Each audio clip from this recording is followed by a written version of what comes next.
everything, yeah, it sounds good, but where do I go now? You go to the ancient churches. There's only one option. You got to look to which church has been there from the beginning. Hmm. So to answer that question, which church has been there from the beginning that's still around to this day? Is that what I'm supposed to say to them? Like give them like a question Yes, and which guide church them? has been there from the beginning that has been preserved to this day? So what would be the answer? Talking about the I'm Catholic asking you. Church? Which one? You're talking about the Catholic Church? Catholic Church has been there from the beginning, but remember, there are churches that are now in schism that were all one, and they're Hmm. still around, and they go back to the time of the apostles. So everyone knows about the Catholic Church, and that's true. It's been there from the beginning. Because But a lot of people don't know. What? because the argument that they're presenting is that, well, look at like the unity over the globe and our love and everything like that, and you can walk Can I into, repeat my answer? Because I want to see if you're listening. yeah, What's my answer? Repeat it. you would say that I would ask them what's been there from the beginning. It Yeah. would be the Catholic Church. And that's all I said? That's all you heard? Exactly. You talk too much and you don't listen well. Do you do that when you discuss with the Jehovah's Witnesses? No, I actually use your guidance there and ask them questions, Okay, and good. they get to present it to me. And so they understand, but you didn't hear everything I said because you're too excited, brother. If you want, I can send you a picture of me, and then when you put it on the wall next to your Bruce Lee poster, you can burn candles. Do you want to listen a little bit, brother? Astaghfirullah. Oh, of course, of course. Okay, when they say Jehovah's Witnesses are united, then they haven't been in the Catholic Church, have they? Because all over the world, every week, every day, it's the same liturgy, it's the same mass, and the same scripture readings. If they want unity, you cannot go to a Catholic church in the world where they're going to have a different liturgy, right? A different mass or a different scripture reading.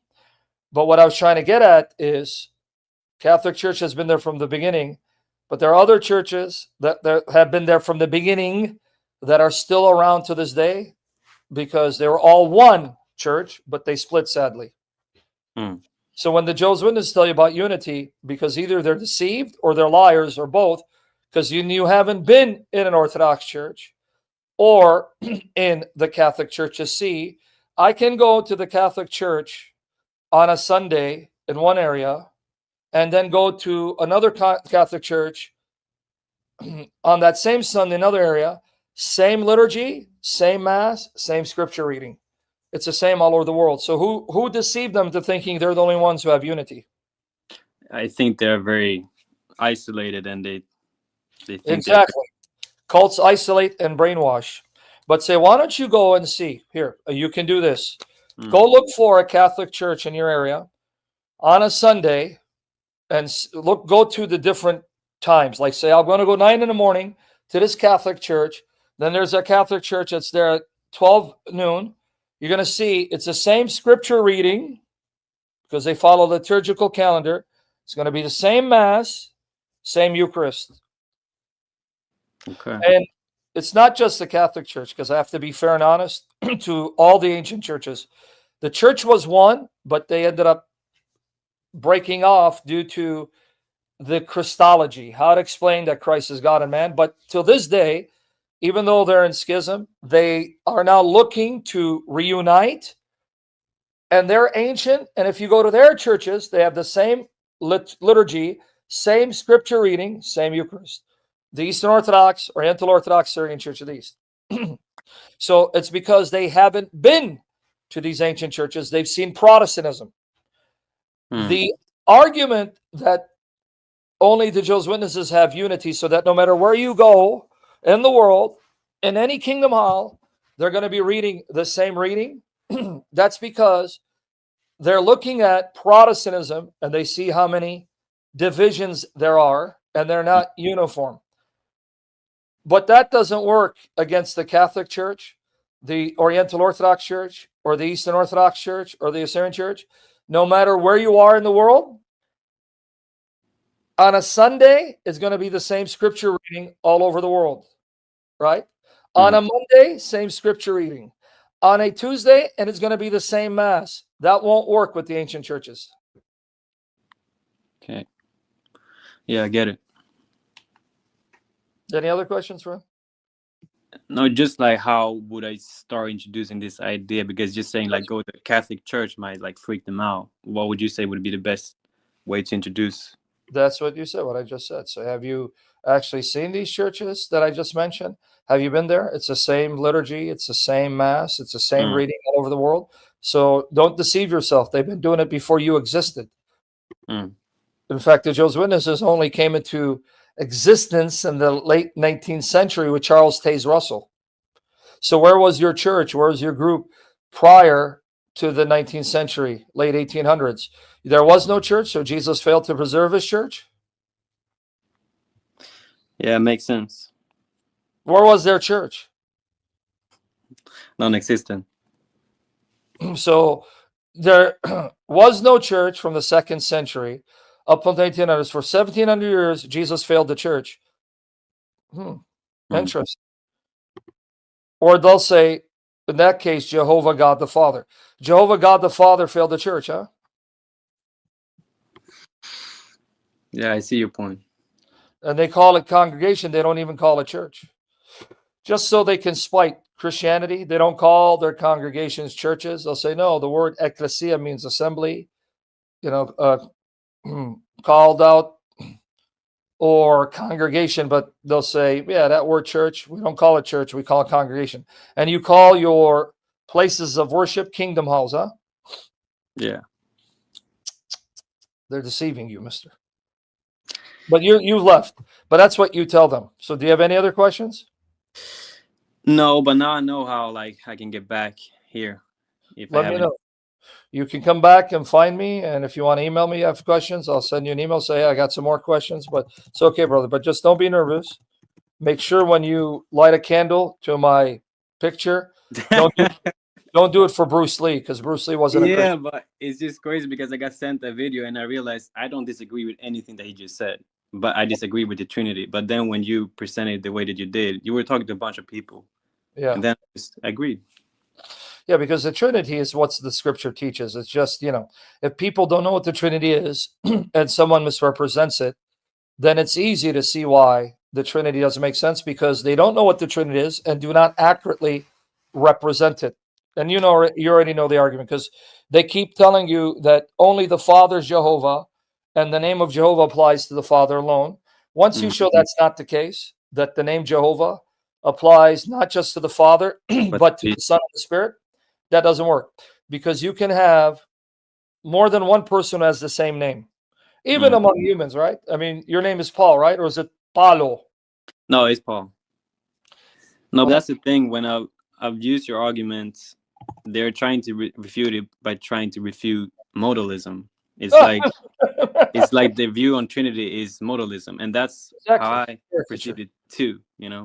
Yeah, that's caricature. They don't know the Trinity, or they don't accurately represent the Trinity, because if you accurately represent the Trinity and define it, then you can't refute it scripturally, because the Trinity is derived from the scripture. The early Christians were not going around inventing stuff.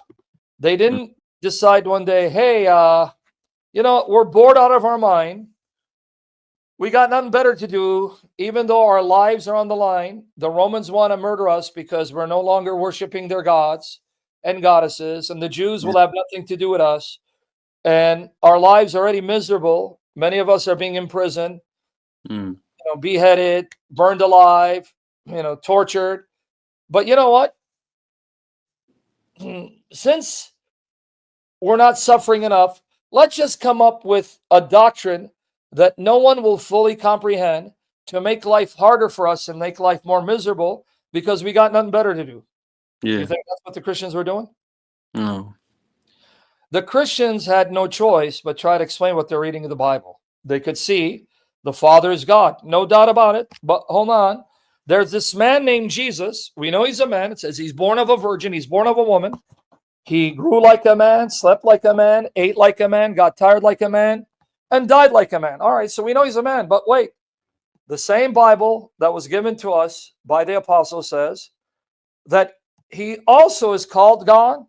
He also does things that only God can do, but he's not the Father. And yet he's identified with the God of the Old Testament, and that God is the only true God. But then now we have a third entity, the Holy Spirit, and he speaks, can be spoken to as emotions. He's not created. He proceeds from the Father. So now what do we do with this? There is not three uncreated gods. There's only one uncreated God. The Father is that God, but he's not the Son. The Son is that God, but he's not that Spirit. The Spirit is that God, but he's not the Father. How in the world are we going to explain this?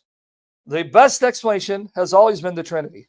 Yeah. There has been no better explanation. Modalism doesn't work because it's not one person assuming three roles simultaneously, three modes, like I'm a father, I'm a brother, I'm an uncle, right? And I'm a lazy bum with love handles. I'm all of those, but I'm one person. That's not going to work. But we can't say Christ is a creature because we see that before he became flesh, he was there before creation. And he's the one who created all things, gives life to all things, sustains all things. So that's not going to work to say he's a creature or a second God. And we know the Spirit is eternal because he's been with God before creation, but he's not a force. That's not going to work. I think the only way that's going to work is come up with a doctrine to make sense of all of it. And that doctrine is the Trinity. Exactly. See, that's why they had to do. They were not just trying to make stuff because they had nothing better to do. Why would they do that? They got killed for it. They got tortured for it. They got humiliated for it. They had to live in caves and mountains and flee for their lives.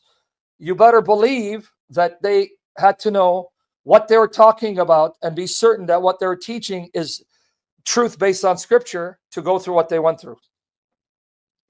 Yeah. So that's why. So it would be very easy for me not to believe in the Trinity, and be very easy for me not to defend the Old Testament. The two easiest things for me, which would make my life easier, not be stressed out and have to debate and be threatened and cussed out and insulted, is that there was no Trinity in the Scriptures and that I didn't have to follow the Old Testament. Now, why do I mention the Old Testament? Because the Old Testament contains a lot of wars and bloodshed and commandments that makes you scratch your head. But because Jesus bound me to the Old Testament, I have no choice to affirm it, not reject it, and try to then explain the morality behind these commands. Otherwise, if it wasn't for Jesus, I could care less about the Old Testament. Right, so let the Jews worry about it. See, that's the point. You got it, friend? 100%. All right. So if you have more questions, you got my email. Come back and reach out to me. Let me know. Yeah, of course. I'll do that. Thank you so much, Sam. Like I said, when you burn incense to my poster, don't do it to Bruce Lee. Well, the last thing that I can say before I leave is that more should see your other video when you're talking about how to approach them. Yes. Because when I saw that, I was impressed from my background as a witness, because this is how I would have been able to listen to you, like guiding them, asking them questions. Say that again to them so they can understand. As a Jehovah's Witness, the only way you would listen and entertain someone is to do what? I want them to hear this. So you basically say, okay, I have problems viewing Jesus as the archangel Michael. Can we go through these passages and then you can explain it to me? And you ask them questions and they have to explain it to you. And then there will be holes in their explanation. Exactly. Because if you're trying to say that they're wrong, like we were trained to know when to get out of there. Exactly. So if someone's coming there like saying that I'm wrong, I'm trying to prove you wrong and everything, they won't listen. So exactly.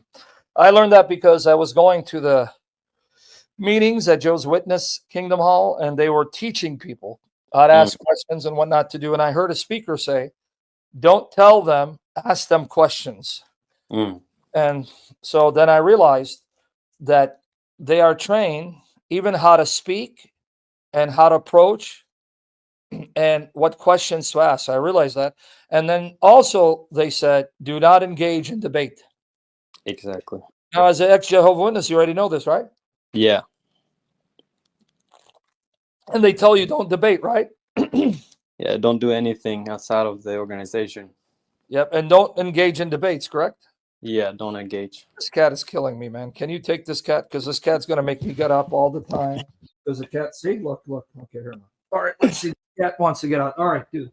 The cat doesn't pay rent, doesn't help me with my taxes, goes out when she wants, comes in when she wants, eats my food. I mean, dude, man, shoot. As Talk it should about, no, that's narcissism. I think the original narcissists are cats. Yeah, that's why I Hey, don't get one. Faustino, how does this look, Saint Faustino? Look, the original narcissists are cats. Look, doesn't help me with my taxes. I gotta pay an arm and a leg for my taxes. Comes in, goes out, sleeps, poops in her, what is it, litter box, and I have to clean it out. Eats food, costs me money. I mean, man, what a beautiful narcissistic life cats have. See that? You see that right there? Yum, yum, yum, yum. Now she's gonna go out. See? You little devil, you. All right, brother. Thank you so much, Sam. You I'll have my definitely have email. more questions. Contact Yeah, me if you need me. of course. Thank Man, you, dude, Sam. I'm skinnier than you, bro. Shoot. Thank you, brother. God bless you. Take care, man. Believe me, I don't care what they say about you. You're a good guy.